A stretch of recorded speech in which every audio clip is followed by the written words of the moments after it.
Bien, seguimos en este segundo video estudiando las diferentes escuelas del pensamiento económico. Habíamos visto cómo tenemos en la escuela neoclásico el surgimiento de los estudios de la economía a través del método científico, justamente aplicando algunos modelos matemáticos.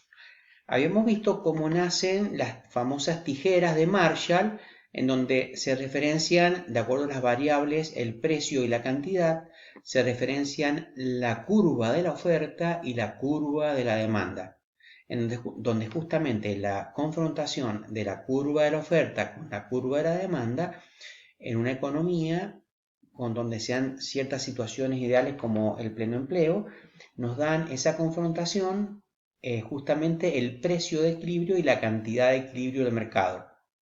Bueno, este análisis, que lo vamos a ver en una futura clase, justamente provienen en el desarrollo teórico de esta escuela neoclásica. En los postulados básicos, tanto el productor como el consumidor propone que son racionales. Son personas que buscan maximizar la utilidad en cuanto a cuando consumen el bien o cuando maximizan la utilidad o el beneficio cuando justamente lo están vendiendo. O sea, las empresas buscan maximizar las utilidades cuando venden un bien. Existe tanto en los compradores como en los vendedores o productores una actitud racional. Y por último habíamos dicho acerca de la teoría del valor, cómo este valor se determinaba por un concepto de utilidad, tanto una utilidad que reportaban estas mercaderías a los consumidores, justamente esa utilidad estaba por la escasez. Mientras más escaso es un bien, un poco apoyándose en las leyes económicas de la escuela anterior clásica, mientras más escaso, más valorado, y mientras más valorado, más precio o más valor es lo que le asignan los consumidores y están dispuestos a pagar un precio mayor. Por el contrario, si ese bien les es abundante, al ser abundante no les parece, tienen la sensación que no les es tan necesario, existe una utilidad marginal que es decreciente y por lo tanto van a pagar o están dispuestos a pagar un valor menor. Bien, vamos a seguir en la próxima escuela, que es la escuela del marxismo, cuyo referente es Karl Marx. Claro, las escuelas anteriores, con la revolución industrial y toda la problemática social que traía la revolución industrial, en donde el obrero era considerado como una máquina más, en donde no se le pagaba, en donde vivía en función de pobres ingresos y en condiciones realmente deplorables, tenemos un pensador que levanta la bandera en defensa de los trabajadores. Entonces, ¿qué es lo que ve el marxismo? Y ve los defectos del capitalismo. Un capitalismo que genera explotación en los trabajadores.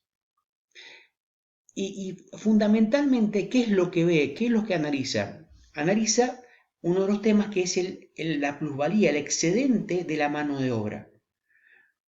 Plantea que digamos, el empresario se queda con una parte de la utilidad que es del trabajador. El trabajador genera con su esfuerzo, con su trabajo, genera un producto y ese producto tiene un valor. Pero el empresario, además de sumarle el valor de la materia prima y de los materiales, el valor de ese salario, lo que hace, en vez de asignarle un valor por arriba, un valor de utilidad por arriba a estos valores, no, baja el valor de los salarios y se queda con parte de esa renta que le corresponde al trabajador. Entonces, esto es el excedente de la mano de obra.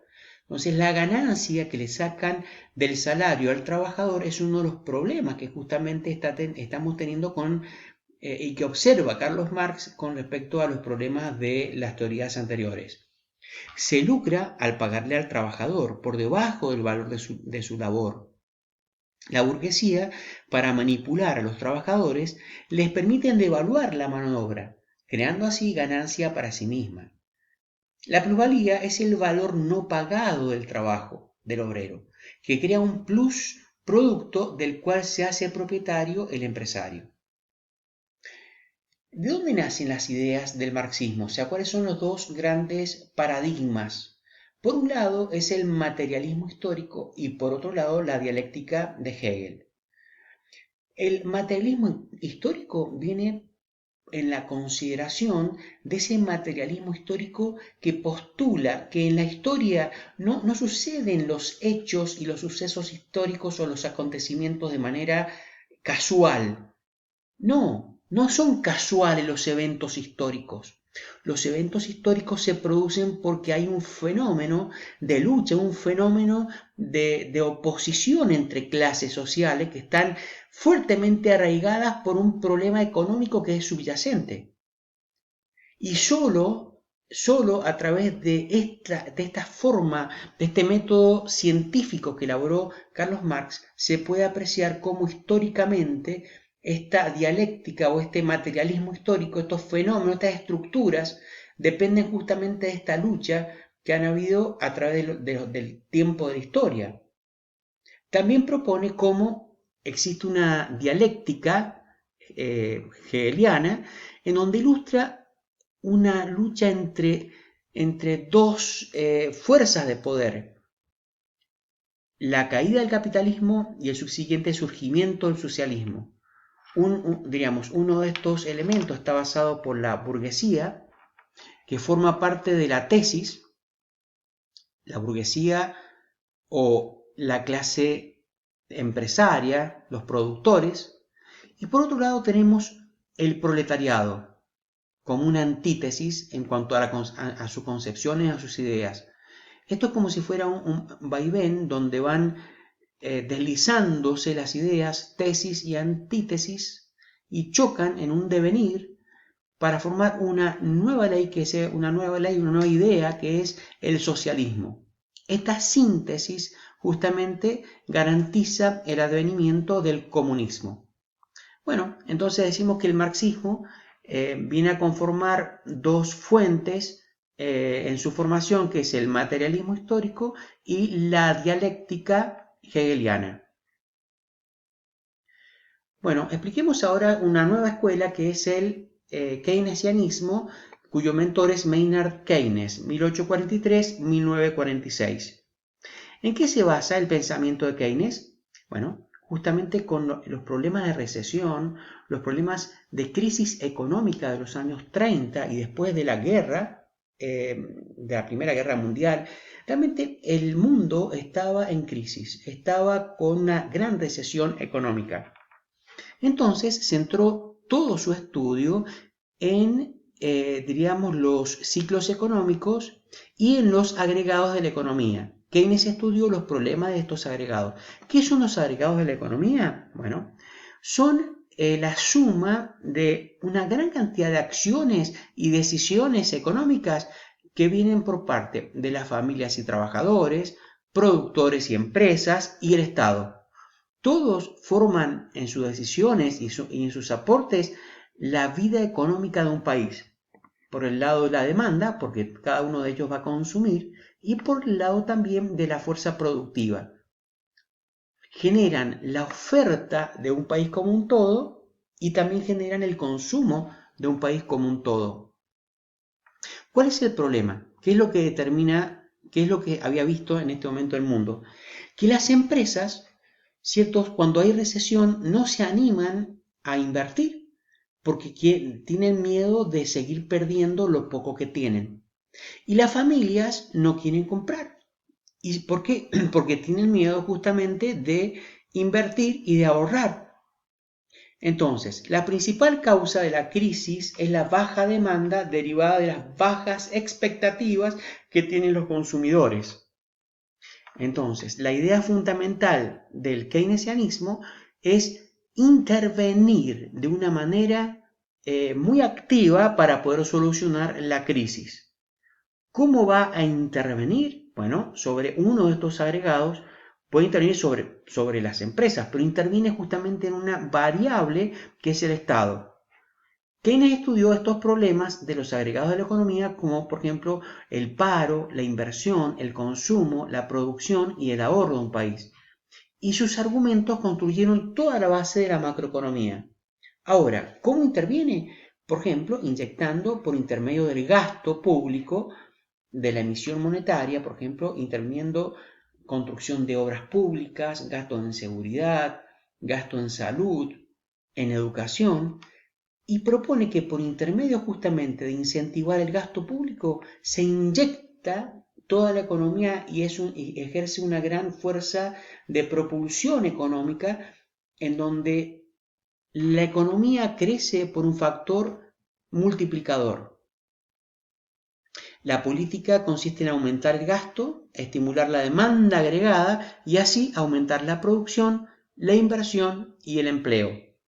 Claro, para el corto plazo es un esquema que tuvo muy buenos resultados, pero pronto este modelo va a caer, va a decantar en el largo plazo y va a ser reemplazado después de la crisis de los años 1970 por un nuevo modelo, el neoliberalismo.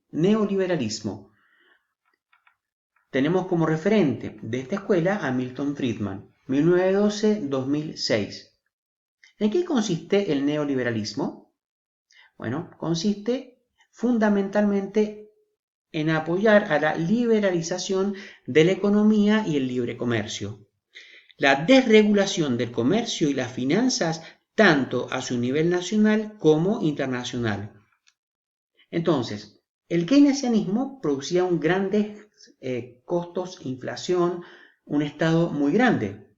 Entonces, esta nueva escuela propone la privatización, reducir el Estado, sacarle varios servicios de empresas públicas, también reducir toda esta fuerza del Estado. Propone una brusca reducción en el gasto social. También reducir los impuestos aplicados a las empresas y a las familias. Introduce los principios de mercado dentro de las grandes empresas. Bien, estos son los postulados y en un principio funcionan muy bien, pero generan ciertos problemas. Las transferencias desde el sector público hacia el sector privado presionó los salarios a la baja. O sea, el Estado, la baja reducción de los empleados del Estado y la transferencia al sector privado, justamente esto provocó un aumento de este factor productivo, una mayor oferta, y esto presionó los precios hacia la baja. También la proliferación de los trabajos temporales sobre los trabajos fijos. Los sindicatos perdían justamente la fuerza al ser golpeados justamente por el Estado. Entonces, vemos que esta escuela de pensamiento fue positiva en la época del año 73, en donde el barril pasó a valer de $3 a $12. O sea, realmente hubo un gran problema de recesión y también de inflación, o sea, eso se le llamaba esta inflación a esta sumatoria, en donde había que reducir justamente la fuerza del gasto del Estado, justamente para combatir la inflación y tratar de incentivar la actividad privada con un esfuerzo microeconómico justamente para poder dar incentivo a la economía.